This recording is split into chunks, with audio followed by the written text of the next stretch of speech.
In today's video, I'm going to teach you how to add clickable audio player to Framer. By the end, you'll have a clean tappable MP3 player on your canvas that visitors can play with a single click. First, open Framer and load the project where you want the audio player to live. Give yourself a clear spot on the canvas so you can see exactly where the player lands. At the top of the interface, click the plus icon to open the Insert panel.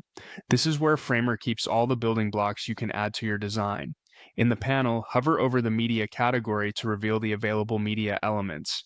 Find the MP3 option, then click and drag it onto your canvas. Drop it into the frame or section where you want audio to appear. You can resize and position it just like any other layer. Use guides and snapping to keep it aligned with your layout.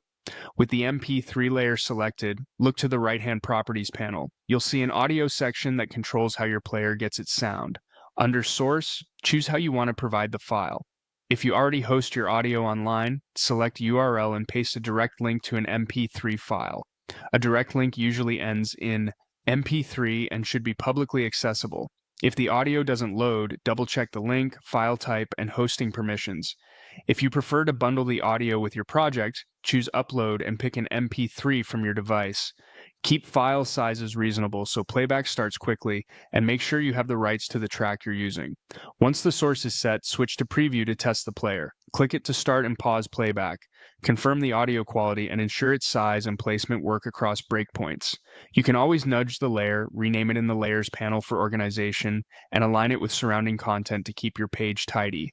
That's it. Your clickable audio player is ready. Save your changes and you're good to go.